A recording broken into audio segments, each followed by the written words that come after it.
Want to know a secret?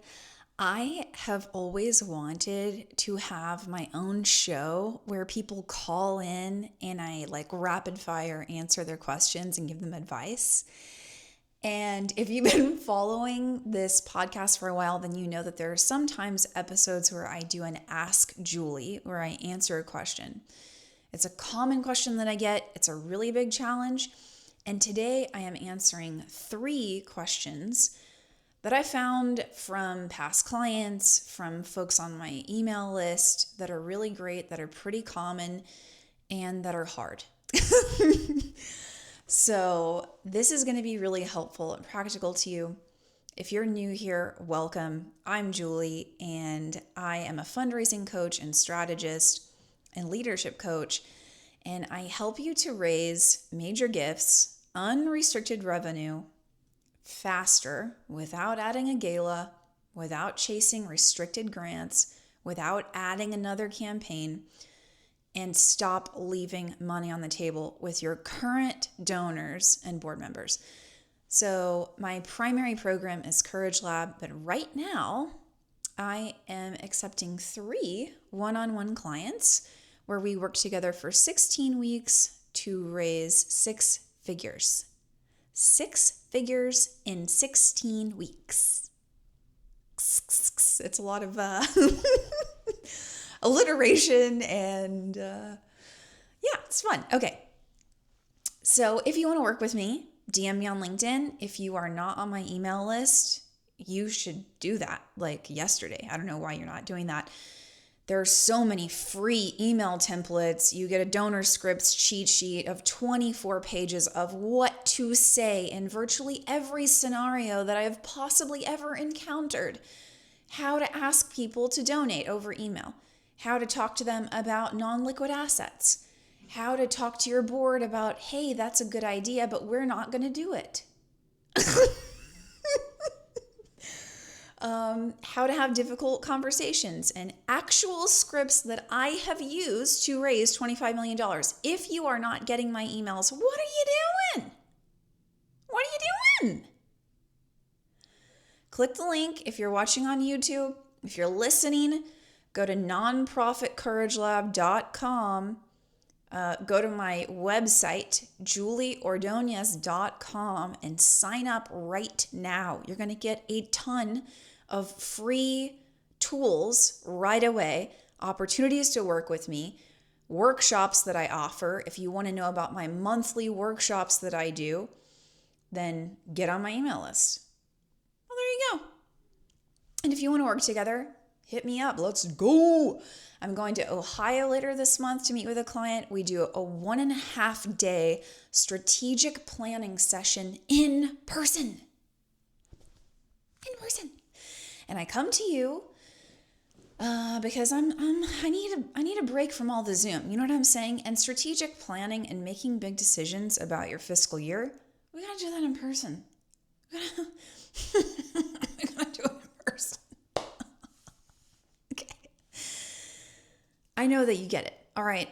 Zoom is great, wonderful. Thank you, God, for Zoom. Really love that it's so accessible. And I was using Zoom before 2020. And I'd love to come to you. So if you want to work together, let me know. I've got 3 one-on-one spots open. This is actually the most affordable one-on-one work that I have ever offered in the history of my business in the last 7 years. So if you have had, I wanted to work with me, but it has been cost prohibitive, this could be a great option for you. So let me know. All right, let's jump into these tough questions. Okay, so I got a question from Aaron. Aaron writes, one challenge I've been running into is many of our donors who I think could give bigger gifts don't seem to want to spend a lot of time building a relationship with me. One of them says things like, don't waste your time calling, writing thank you notes, the work is what matters. It's hard to tailor specific asks to them because I don't know what makes them tick. I know wealthy people value their time most of all, and it seems like they like to give from a distance, so I'm not sure what to do. How would you approach it? All right. So, Aaron, first of all, they don't tell you what your job is, you tell them. So, if I were in your shoes, I would say, hey, Bob, whoever this donor is, let's say their name's Bob. Hey, Bob, totally get it that you're going to keep giving and are not maybe interested in a phone call or a thank you note. But this is my job.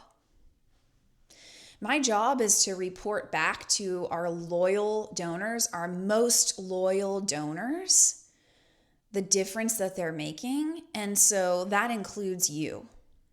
And so here's what you can expect. You don't have to meet with me. You don't have to reply. You don't owe me anything, right? But this is my job, to report back to our most loyal donors the difference that they've made. So you can expect to hear from me X number of times a year, or you can expect to get one thank you note a year. Or you tell them what to expect. Really love that the work is what matters to you, something like that. So if you're worried that someone is receiving like too much comms from you, then you can just ask, what's your preference? Do you want me to send you quarterly updates over email? Do you want to, I can mark that we shouldn't send you any notes through the mail if you don't like thank you notes. Find out what their communication preference is and then mark that and then stick to it. Put it in your CRM. Okay, this person, don't call them. But when they say like, hey, I don't need this and I don't need that, I'm going to keep giving. It doesn't mean stop calling them. It doesn't mean stop reaching out. They don't tell you how to do your job. You tell them what your job is and that you're doing your job. Now, if you perceive that people don't want to meet with you, don't make it an emotional problem. Okay, here's what I mean by that. Maybe one person said that. Maybe two people said it. It's rare that it's ever more than 2 or 3 people who have given you this feedback. So when you say, people don't want to meet with me, now you're making it an emotional problem.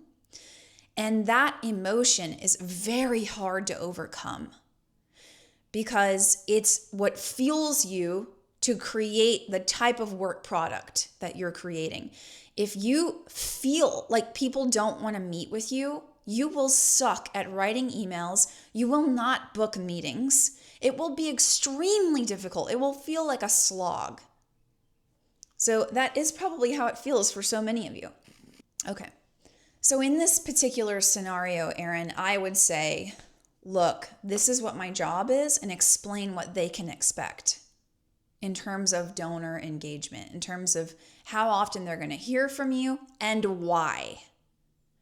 When you're building a new culture, because it sounds like maybe some of your donors are not used to getting a meeting request, then you can say, hey, I'm the new development director, and it's my job to report back the difference that you've made and to get to know you, to understand why you give. If you don't know what makes them tick, then ask them, why do you give to us? That's all good that you don't want to meet and you don't want to, then you're going to build a relationship over email. Why do you give? Why do you do what you do? You have been giving for X number of years. X is you need to figure out the number of years they've been giving. Why are you still donating to us? We are certainly not the only organization that does foster care support, for example, or whatever your niche is, whatever your cause and mission is. You're not the only one. So why do they give to you? Ask them. Don't turn it into a bigger problem than it actually is. If 2 people said it, then 2 people said it. But to prescribe it to your donor base and say, people don't want to meet with me, or it seems like people don't want to meet. Now that is probably not true. It's not based on data. but it's how you're starting to feel. It's the story that you're telling yourself. People don't want to meet with me. People don't want to meet with me. And then you bring that kind of energy to your work. People don't want to meet with you. Really tough to raise money like that. So just get more direct. They'll come around. You'll wear them down. They'll see that you are consistent, trustworthy, respectful, keeping them in the loop. Maybe they'll be open to meeting with you later, right? So you just got to do your part and keep your side of the street clean, water your lawn, and do what you can control. All right. There's a next question. This is from Brittany. What do I do if my ED has backed off of fundraising? I don't feel supported by him. I've struggled to manage up to my CEO to connect his activity to fundraising success. Okay. And Brittany's a development director. All right. So this is the time to just be really honest, and I doubt that you've had this conversation. You've probably danced around it. You've probably vaguely hinted at it. That's not going to cut it, right? Because that's led you to where you are now, which is really frustrated and not feeling supported. So you got to get really honest and say, hey, ED, it seems like you've really backed off from fundraising since I was hired. Why is that? Or if why is that feels too confronting and too direct, because when people ask us the question, why are you doing that? We usually get defensive. So another way you could say it is, am I off? Or would that be a fair thing to say? Now they can tell you, yeah, you're off. I haven't backed off of fundraising. Oh, okay. Well, then maybe you're doing some fundraising things that I don't know about. But that's when I would come with some data. That's when I would say, okay, so maybe there's other stuff going on that I don't know about, but in the last 6 months, what I'm aware of is that you've been on this many donor meetings. I know this is really confronting. A lot of our problems with raising money, the root cause is a culture problem. It's a relationship problem with our team. It's a lack of honesty. This is really crucial. The things that you are avoiding talking about are the very things that will lead to a fundraising breakthrough in your team. Whatever it is that you're not facing, that you're not honest about, that is directly related to why you're not raising more money. So if your executive director has backed off, then you haven't fully communicated the ways in which you need their support. You haven't been able to facilitate where, hey, this is a donor meeting that I need you to go with me on, and here's why.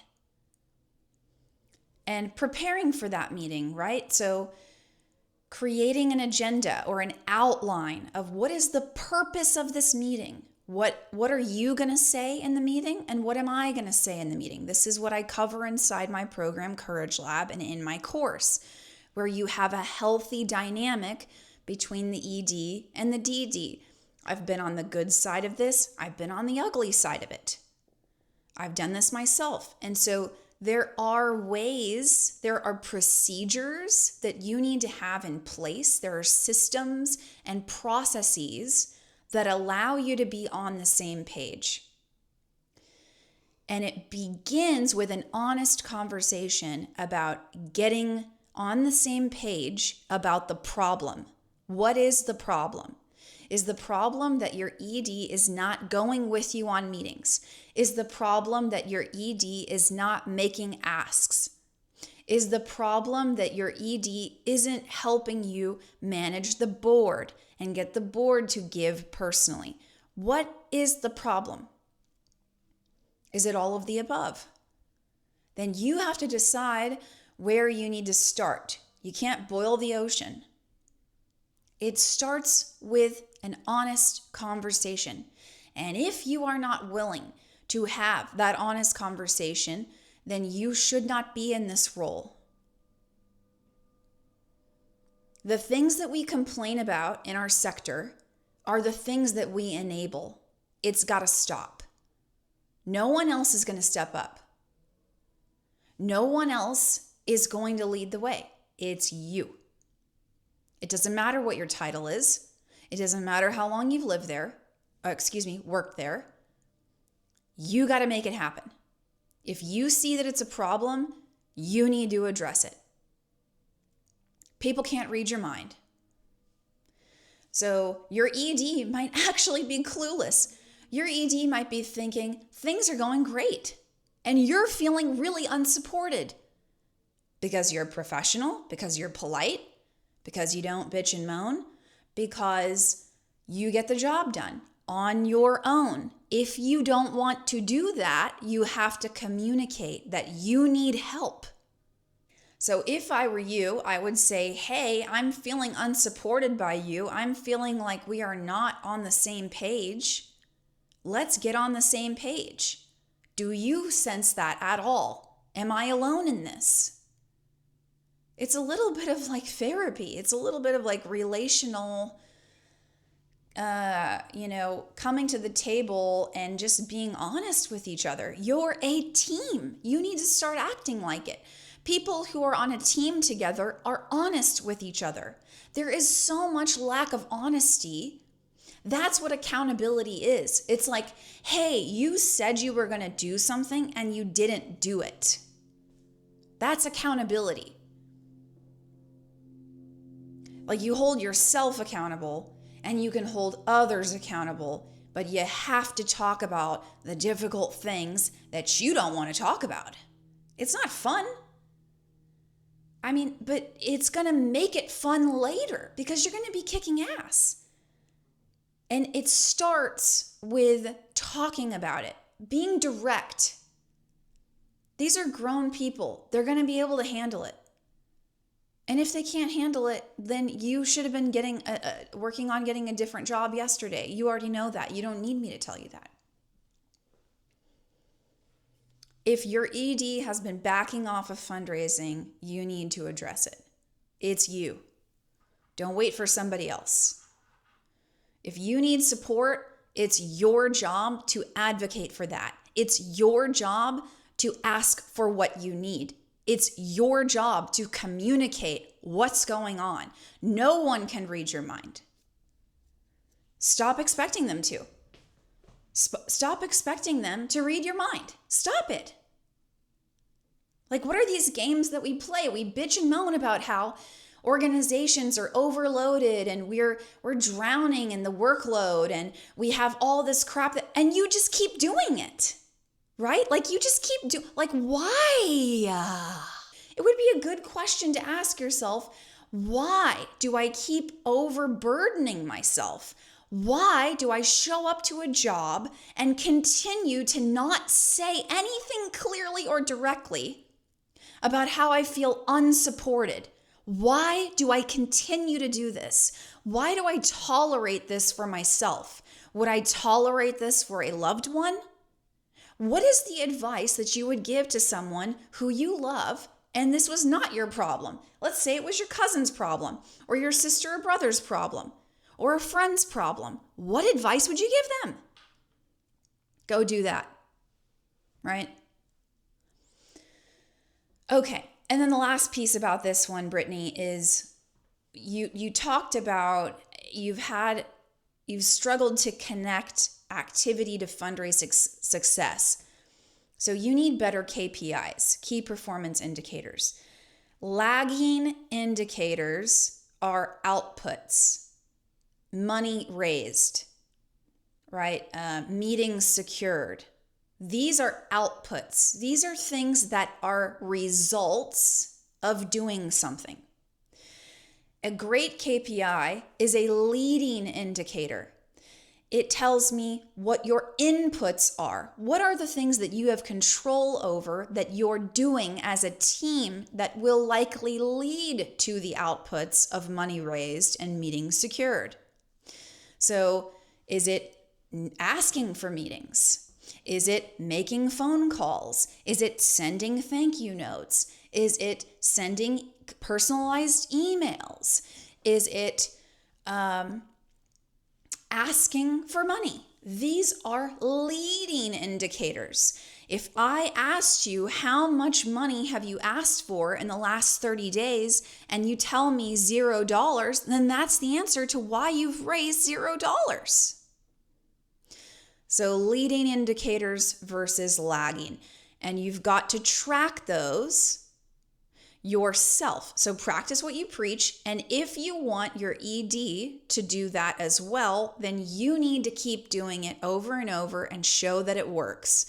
You earn greater respect and credibility with someone when you get results, right?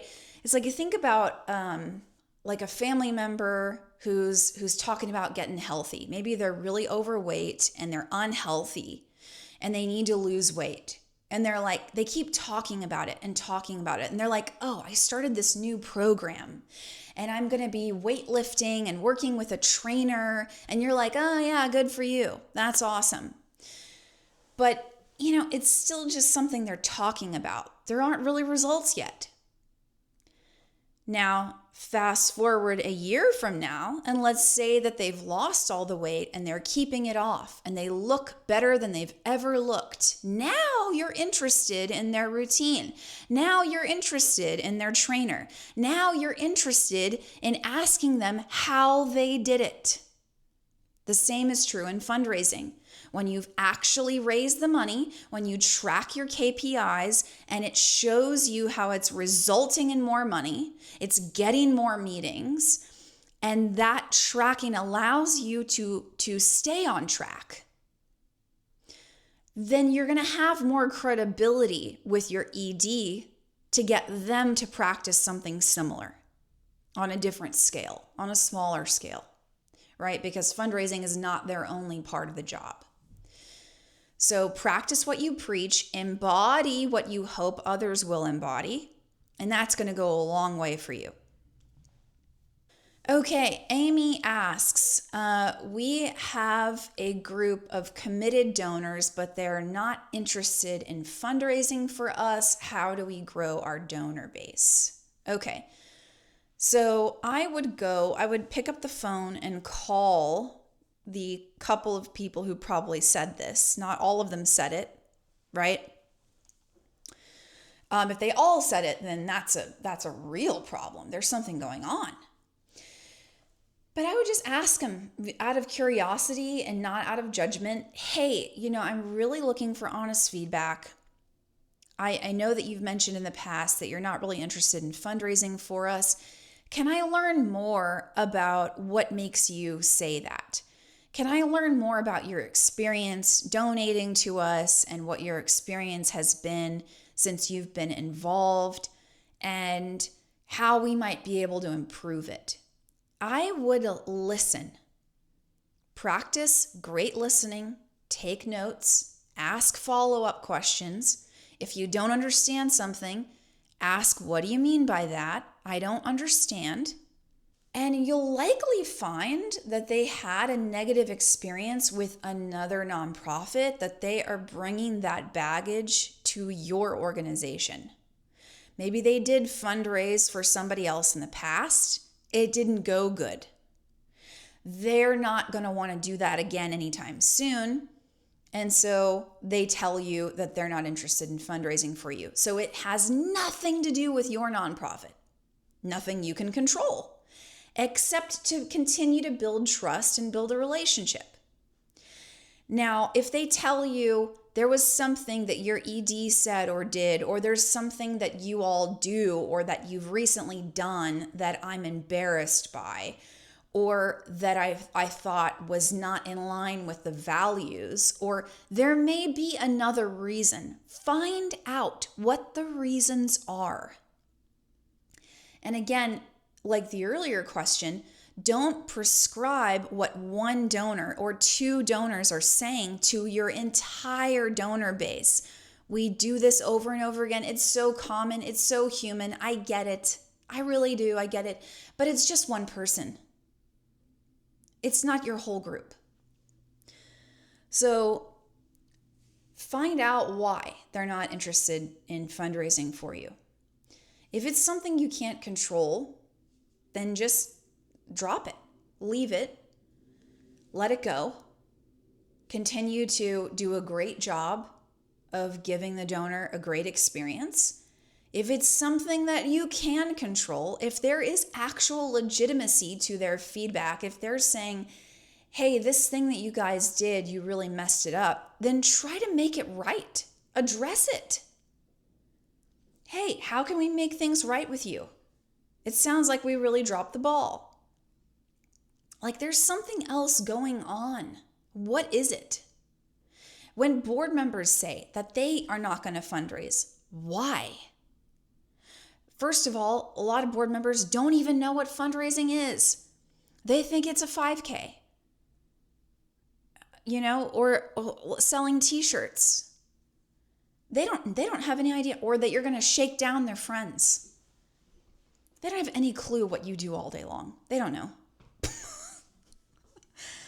They have no idea. It's not because they're stupid. It's just because this is not their gig.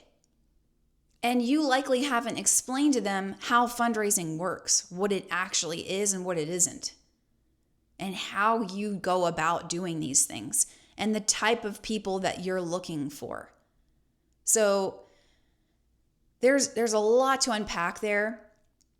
Inside Courage Lab, we talk and train. I train your board members. So your board chair, your development committee chair, your board leadership can come and get a board fundraising boot camp training. So that's been immensely helpful. I've had clients go from one person on the board donating to now 100% board giving, which is fabulous in just 3 months. Really amazing turnaround. And you should just see the teams, the EDs and development directors are just like, they have this wind in their wings. They're just like, wow, our board is really stepping up and helping us. Hosting intimate dinners with my Events That Don't Suck strategy that I love and will never get old. It's amazing. There are a lot of organizations that can turn it around where your board goes from not really giving and not really active and not really dynamic and kind of ho-hum to 100% giving, hosting events, being an ambassador, and it just comes with the right support and honest conversations. So there you go. Find out why they don't want to fundraise, find out what's really going on behind that, and say, when I ask you to help with fundraising, what are you hearing? Like, what does that mean to you? Like, find out what they think fundraising is. And then you can clarify it. Oh, actually, what we mean by fundraising when we're asking for your help, what we're asking for is that you come with us on donor meetings, or that you make an ask to your friends and family to become monthly donors, or, whatever it is. And hey, I'll write the email for you and you could just send it out. Or if you want to donate your birthday, or if you want to, start a peer-to-peer fundraising campaign, whatever it is, like, get specific. What is it that you want? And if you're asking people to deliver major donors from their network, then I could tell you, like, they don't want to do that. They cannot guarantee that anybody in their network will donate to you. Just like you cannot guarantee that you're going to raise a certain amount of money. A strategic plan is a theory. It's based on data, but it's still a theory. If I do X, I'm going to get Y result. If I do X, Y, Z things, then I'm likely to increase the probability that I'll get these outcomes. That's what a strategic plan is. It's not saying we're definitely going to raise 2 million this year and this is how we're going to do it. Things are going to change. They're going to shift. You don't really know for sure. So your board, they can't guarantee major donors in their network anyway. You can simply say, we're looking for more values aligned folks who meet whatever donor profile you come up with. Who is your ideal donor? You likely have data on who it is that fits the criteria. They value education, they're retired, they live in a certain geographic area, whatever it is. What is the criteria? Be really clear on how you want help. Do you want introductions and you take it from there so the board member doesn't have to ask for any money? What is it? I find that we use language that we think that people understand and that they mean the same thing that we mean. And we're a little bit lazy in confirming their comprehension. So it's like, okay, when I ask you to help us with fundraising, what do you think I'm asking you to do? Right? And they're like, oh, I think you want me to go ask my business partner to give $10,000. No, that's not what right? It's like, no. Can we just have a conversation? Can we get a meeting? There's not going to be an ask at all anytime soon because we don't even know if they're passionate about this. We don't even know if they're interested. Can you find out if they're interested? Oh, okay, I can do that. Board members and volunteers, committed donors need clarity. They need to understand what the expectation is, and they need support to get it done. And people will roll up their sleeves and be an extension of your team. They will go for it. You just got to get crystal clear.